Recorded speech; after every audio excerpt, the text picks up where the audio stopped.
8h48 minutes. Voilà une façon qui joint l'utile à l'agréable. En fait, la lutte contre le cancer et peut-être la forme physique et aussi la foi. C'est une campagne qui s'appelle Compostelle en tandem. Et pour nous en parler, nous accueillons Mme Anne Saint-Hilaire de la Fondation québécoise du cancer. Bonjour, Mme Saint-Hilaire. Bonjour, bon matin. Ah, c'est une belle idée, ça, d'aller faire marcher les gens et puis en même temps de recueillir des fonds. Oui, tout à fait. Puis je pense que c'est une cause noble et nécessaire en même temps. Comment c'est venu cette idée-là de joindre Compostelle dans la lutte contre le cancer? En fait, la marche étant une façon de s'énergiser à plusieurs façons. Ça vient chercher à l'intérieur de soi-même un délestage, une énergie, une sérotonine, et ça fait tellement du bien que justement, aller à l'extérieur, perdre ses repères, suivre que des flèches jaunes, parce que les chemins de Compostelle, c'est ce qu'on va faire, on va suivre des flèches, ça fait un lâcher-prise qui est nécessaire, surtout dans la vie d'aujourd'hui. Et la Fondation québécoise du cancer, dont j'ai accepté de m'associer pour justement promouvoir ce magnifique projet, ça me tient à cœur parce que ça fait plusieurs milliers de kilomètres que je marche sur ces chemins-là et je sais de quoi je parle. C'est justement, j'allais vous poser la question. Vous avez l'air de quelqu'un qui l'a fait et qui a été touché de très près par le cancer. En fait, je suis chanceuse malgré tout. C'était des cellules précancéreuses qu'on m'a attitrées en 2005 et donc j'ai dû subir une opération. L'invalidité suite à ça, on m'avait enlevé la glande thyroïde, qui est une glande très importante dans le corps humain. Et l'invalidité devait durer 1 mois, mais ça a duré 2 ans dans mon cas. Et c'est justement les chemins de Compostelle, je dirais, qui m'ont remis sur pied après 2 ans d'arrêt de travail, d'invalidité, de descente en enfer, je pourrais dire. Ouais. C'est quelque chose. Puis je vous dirais, 2 ans d'invalidité, on a le temps de réfléchir. Et il y a une phrase que je peux vous dire. Être malade, en fait, il faut être en forme pour être malade. Ah oui, absolument. Parce que c'est pas facile. Ça brûle de l'énergie fondamentale du corps. Mais comment vous est venue l'idée de Compostelle? Parce que pendant 2 ans, vous le disiez, on a le temps de penser, mais comment ça vous est venu cette idée de dire, je vais aller faire un tour à Compostelle? Vous ne deviez pas être très en forme au bout de 2 ans. Mais que non, vraiment pas. En fait, l'idée était de me remettre en forme un pas à la fois, je dirais, une étape à la fois, comme on a nommé d'ailleurs la thématique de ce voyage en 2017, le voyage d'une vie. Il y a la phrase qu'on connaît, une journée à la fois, qui est très longue quand on est malade, mais une étape à la fois, c'est une réussite, c'est une joie.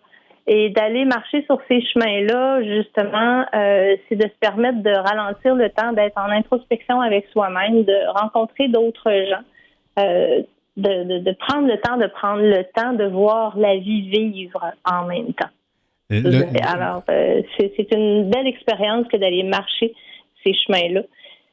On revient, il n'y a personne, même les grands voyageurs que je rencontre quotidiennement nous le disent, faire leur chemin de Compostelle, c'est souvent le voyage d'une vie. C'est souvent leur plus beau voyage, puis pourtant, ils en ont fait des voyages. Mais il y a quelque chose qui vient nous ressourcer, justement nous énergiser. Vous savez, la marche, c'est l'hormone de la sérotonine qui enclenche automatique. La sérotonine, c'est l'hormone du bonheur, c'est l'endorphine. Alors, on oublie notre mal en étant heureux. Mais... Et ça fait vraiment du bien à tous les niveaux, psychologique, physique, émotionnel, philosophique, à plusieurs niveaux. Mais il reste que la démarche, vous auriez pu marcher Montréal-Québec, là.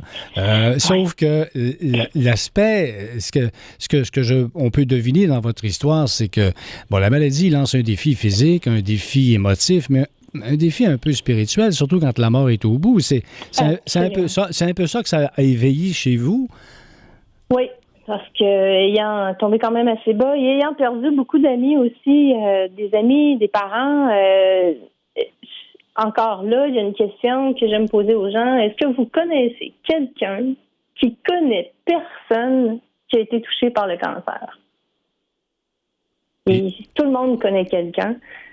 Et quand on marche dans cette spiritualité-là sur les chemins, veut pas, on est accompagné de toutes ces pensées-là et c'est ressourçant et ça nous énergise en même temps. Ça donne un baume sur la peine, sur la douleur.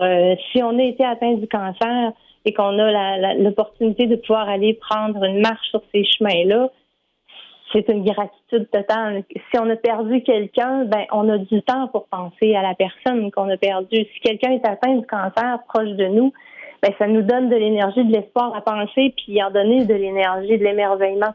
Alors, ça touche à tous les niveaux, quelle que soit la façon que le cancer touche, ça va énergiser. En 30 secondes, Anne Saint-Hilaire, on pourra en parler longtemps et c'est très intéressant, mais il faut quand même dire aux gens qui voudraient participer à cette campagne, là, c'est aussi le but. Ça a lieu quand? Alors, il y a 2 départs cette année. On va partir le 19 septembre. C'est pour 2 semaines ou le 26 septembre. On offre 2 façons de le faire parce qu'on peut dormir soit dans l'auberge ou soit en hôtel. Il y a beaucoup d'informations sur le site Compostelle en tandem pour ce qui est des détails. Et donc, ça sera 2 semaines en Espagne. On fait le chemin portugais qu'on appelle, mais on marche en Espagne et on se rend à Santiago de Compostela. Et ensuite, on marche jusqu'à la fin de la terre, Finistère et Mochia. C'est la 8e édition. C'est un voyage caritatif. Bien sûr, il y a des dons à ramasser pour faire partie de ces groupes extraordinaires en fonction, justement, d'aider les gens qui en ont besoin dans le quotidien. Ça, c'est super important. Il y a plus de 230 marcheurs qui ont fait déjà ce chemin. C'est le fun d'en faire partie. Marquez votre histoire de faire un chemin comme ça pour aider les gens proches de chez vous. C'est extraordinaire. Et la Fondation, quand on le fait, ce chemin-là, on aide au niveau de l'hébergement. Il y a des lignes info-santé, info-cancer, justement, pour aider les gens atteints. Il y a des programmes de bien-être physique, des soutiens psychologiques. Les jeunes qui sont atteints du cancer, il ne faut pas les oublier. Alors, vous aidez ces gens-là en marchant à avoir une vie meilleure au quotidien. Anne Saint-Hilaire, merci beaucoup de nous avoir parlé de cette campagne quand même intéressante. Et on invite les gens d'ailleurs à aller faire un tour sur le site Internet de la Fondation québécoise du cancer pour en savoir davantage. Merci beaucoup d'avoir été avec nous. Ça fait un grand plaisir. On vous attend le 21 février, justement, pour une présentation au Centre La Hacienda pour vous parler de ce beau projet-là. Je voyais là à pied. Merci beaucoup. Merci infiniment. C'était Anne Saint-Hilaire de la Fondation québécoise du cancer. Alors, quant à moi, je remercie nos invités aujourd'hui. Ryan Worms, qui commençait cette première chronique d'actualité internationale. Jérôme Gaudreault de l'Association québécoise de prévention du suicide, qui nous a parlé de cette semaine bien spéciale. Également, Ève Torres de l'émission L'Islam, les musulmans et moi. Le docteur Geneviève Gariepi qui nous a parlé de l'importance du sommeil chez tout le monde, mais en particulier chez les ados. Et on vient de parler à Anne Saint-Hilaire de Compostelle en tandem, cette campagne de financement au profit de la Fondation québécoise du cancer. Ça complète cette édition du jeudi 2 février. C'est la journée de la marmotte, je vous le rappelle. Est-ce qu'on en a pour longtemps encore? Peut-être pas. Je parle pour l'hiver, bien sûr. Nous, on en a pour longtemps. Et je vous donne rendez-vous lundi matin à compter de 7h15 pour une autre édition de Québec King. Ne manquez pas, question d'actualité avec Jean-Philippe Trottier, 12h15.